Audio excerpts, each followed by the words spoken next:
Hello and welcome to another episode of Community Cast. It's number 38 and I, as always, am your host, the vocal terrorist, Jesse Rain.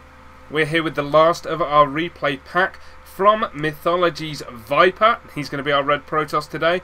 Finally showing us a PvZ up against the Blue Zerg, BK Idwoods. So his PvP is incredibly aggressive. His PvT is incredibly aggressive. What are we going to be seeing here? Is it just going to be another aggressive build? Something where you try and put on a lot of early pressure and force your opponent to deal with it? Or are we going to see something a little bit more macro? It looks like the beginning of a Forge Fast Expand here, which is not unexpected. Still a very, very popular way to play against Zerg players. Something I need to start mixing back in, although admittedly I've been having a lot of success with my 1-gate expands lately against these Roach and Hydra builds that you start to see out of plat level players. Of course, Viper far, far better than I, being at that Master / Grandmaster level and doing a lovely little scout with this probe. Checks right behind here for the spawning pool. Is also able to check exactly how many drones are out, so he's going to be able to count, is it a 10 pull, is it a 9 pull, is it a 12 pull, so many potential pull timings. As it is, it's actually going to be a late hatch. It's going to be a 16 hatch from our Zerg player. And then presumably a spawning pool just behind it. Or maybe not. Maybe it's just going to be a hatchery. Either way, we've got the Nexus first from Viper. So as he did not scout the spawning pool, he was quite able to take the Nexus first, knowing there is no way he's about to get rushed by Zerglings. No such thing, of course, as a proxy spawning pool. Thank the Lord. So Pylon going to go down here for the potential to cannon rush. It's always frustrating for a Zerg player. You may as well do it.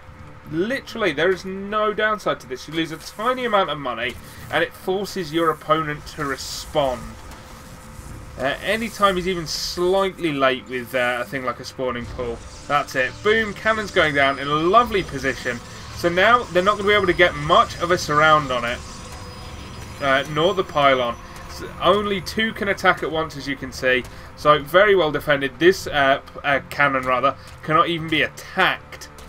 So he's going to get some kills here. Cancels the second pylon. Cancels the two cannons because he forced the hatch cancel. Lovely. So worth it. For losing a pylon and a couple of minerals, he forced a cancel on this hatchery.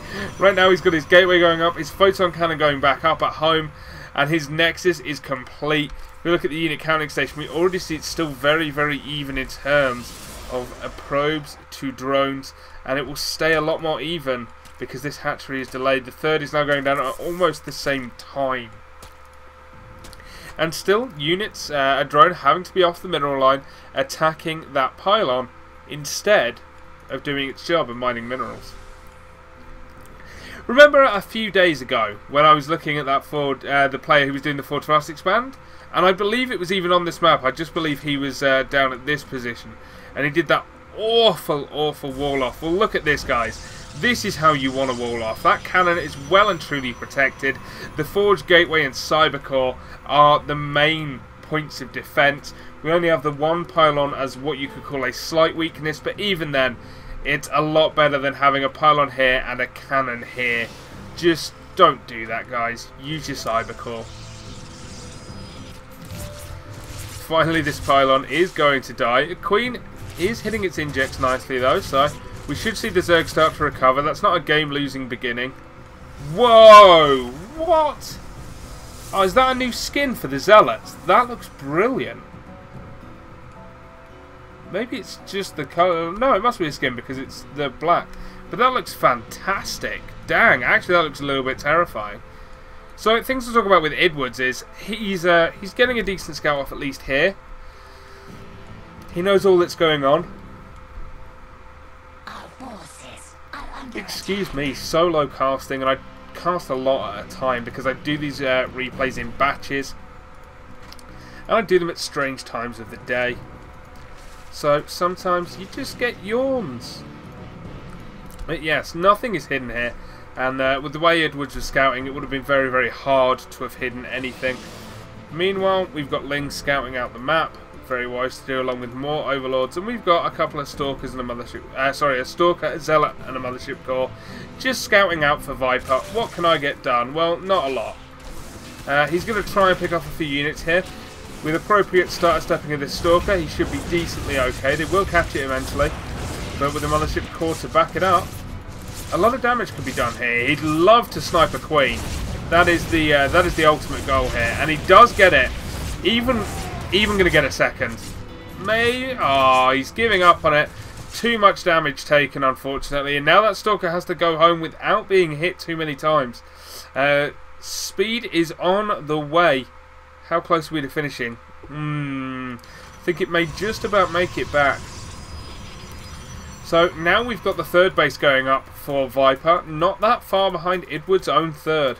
Only a couple of minutes. And there we go. The Stalker makes it home safe. And with 2 sentries there for with the ability to force field, those Lings just have to leave. They may get this probe. Even then, nope. But he must surely know that this is happening. Well defended again, photon cannons though. Using the 2 gateways here to block it out. We've got 2 more gateways up in the main now finished. And Viper, once again, going to be exploring... Oops, sorry. There we go. The Stargate play along with a robotics facility. Interesting to see what he gets out of that. And see what his ultimate plan is here. This is a rather greedy build, unsurprisingly. When you're up against a player doing this kind of build as a Zerg, and whoops, we caught 4 workers in one and 2 in another. Idwoods, you did a misclick. But when you're up against that kind of thing, and nice. Hallucinating a Phoenix.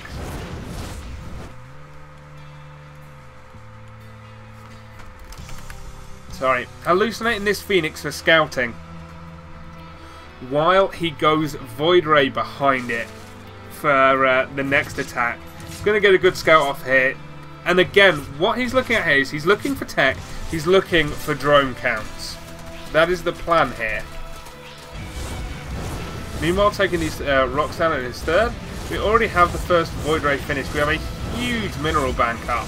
So it would not shock me to see a few more gates go down, or perhaps even just try and expand to a 4th once you feel it's defensible.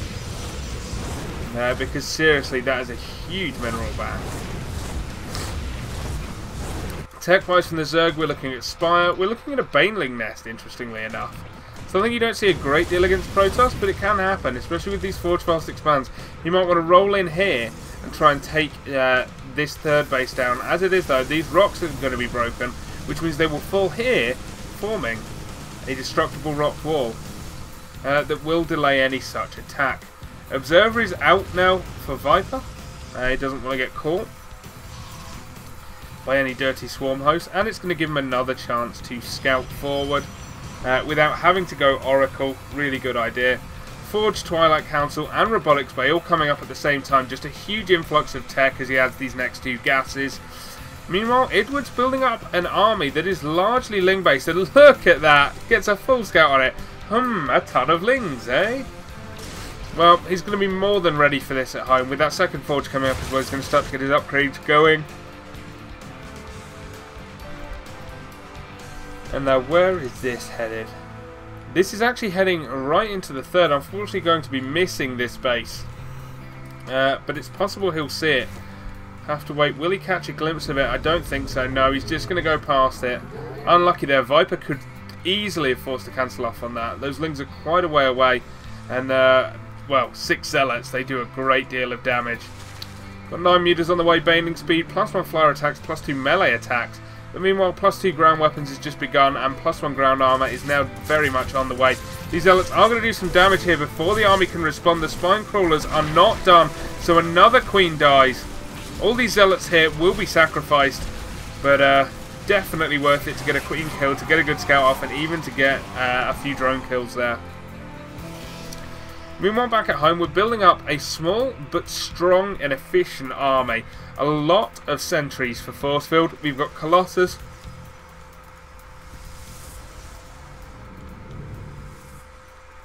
out, we've got Colossus, Void Ray, and Phoenix. Man, I do not know what's going on with me. Oh well, I do actually. I've quit energy drinks for the most part, so that's what's going on with me. But still, it is totally bad form, and I do apologise. I'm actually, while we watch these meters, going to take myself a short drink to try and recover.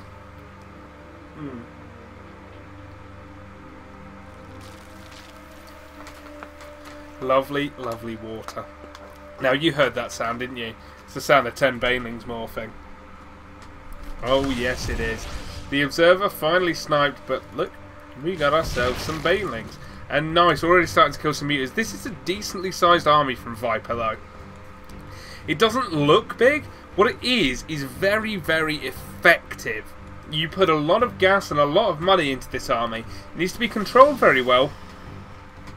And miscontrol can very much end that army as soon as it starts. Now, this flock of mutas is going to come in here and destroy these cannons. 2 cannons is not enough to protect from that amount of mutas. So now the Phoenixes are going to have to come in and make the save. Only 4 Phoenixes means they cannot engage directly. Now 5 still cannot engage directly. But what they can do is that kind of harassing attack. Because Phoenixes can shoot while moving, it allows them to dart in, attack, and then move out. A 4th base is trying to be tentatively established by Viper, but it will not go down with those pylons being taken down by speedlings. And now, oh, not the best of force fields, unfortunately. He was trying to block some of those lings so he could get a few extra kills. But as it is, he still at least has this area a bit more defended now. So we will be able to clear this circling out and move in. But again, these mutas are doing a very, very good job at the back of this mineral line, forcing the Phoenixes to once again disengage and attack. With those cannons there, these mutas could actually all die here. Have to be very, very careful in how he controls here. And in fact, I think he knows it, so he's just going for the worker kills. As many as he can with these mutas before they all go down to the Phoenixes. He knows there's no escape. What are we up to now, though? We're up to 16, 17, which is a good amount. But those mutas are all finally dead. 17 workers killed in total. And now the supply is evening at 141 to 176. That is not far behind from Viper. He's got 2 Stargates pumping out Phoenixes. We've got Blink on the way. The Forges are ready to produce. +3 and +2 when he remembers to hit them hotkeys. And now as we see it, +3 ground weapons on the way. Colossus coming out, ground armor level 2, and another Nexus going down. 3 cannons, another pylon, and 3 gateways. We'll see those cannons effectively defended while these Phoenixes go on to do as much damage as possible. And honestly, they get to clear this base out. A few too many lives there means it actually takes too long to kill that queen. So he's going to have to lift it up again and take it down, but he does finally, and all these drones will be cleared here. There is no attempt to save it from Idwoods, because what does he have? He has a ground-based army. He's having to come in here, but with this amount of Colossus and Void Rays, will this army do enough? That one Colossus, though, is all by its lonesome. It's going to get taken down. We need some good force fields here. Are they the best force fields we've seen? I don't know, but that's a Kraken set of second force fields there. Cutting that path off entirely, allowing the Colossus and Void Rays to really start to deal the damage. Meanwhile, we've got banelings rolling towards the 3rd, but the cannons will maybe take them down. Will it be enough? Yes, these probes will survive, and this army was cleared up. Viper with a great hold there, and of course this flock of Phoenixes still doing a huge amount of damage. Infestors are out now, so they can try and catch them with that fungal growth. But it's going to be a tough prospect to get them all without being lifted and killed yourself. It's harder to aim. We've got 7 Corruptors on the way. So something to just help protect the ground-based army of Idwoods. Idwoods expanding again, taking the last of his half of the map's bases. And once again, the Phoenix are going to come down here. They could even get a Corruptor kill there, actually. And unfortunately, there is a Spore Crawler there. But they're just going to ignore it. They're like, oh, what? We don't care. We're just going to kill everything anyway. We literally... We're just not fast. Oh, that queen, though, survives. Damn, that's so frustrating. But that queen has survived, and now Idwoods is starting to build up a nice army. And this has got to be just that tad worrying for Viper. There's a lot of upgrades coming out of Idwoods. We've got the Flyer Attacks level 2, Adrenal Glands for the Lings, Missile Attacks level 2, Ground Carapace 3, and Flyer Carapace 1, just to help those Corruptors out. One Phoenix here, not hallucinated, just being a pain. Now he's going to have to be careful, he could get fungled here. Oh, that's a great fungal. All of these Phoenixes will die now to these Corruptors, and Viper once again is going to have to play very, very safe here. Does not have as many force fields available as last time. And with these Corruptors here, the Colossus could potentially fall quickly. How much damage can this army do though? That's a lot of Void Rays out.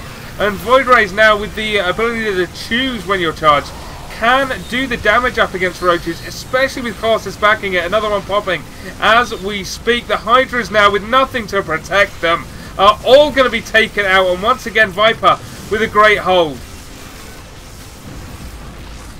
He has 4 Colossus left alive. He can warp in as many Stalkers as he wants. 9 on the way. 2 more Void Rays coming out.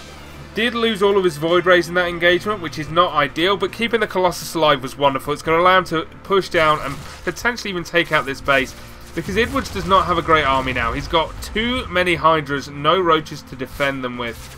And that's a big problem, because they will die near instantly to any AoE attack. So Viper, with a relatively small force, just backed up by these 4 towering Colossi, is going to be able to take this base down and deny mining here for at least a short while.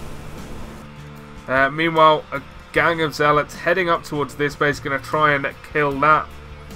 But I think Idwood is going to be ready for it. I think he saw it coming. I think he just caught it on the edge here.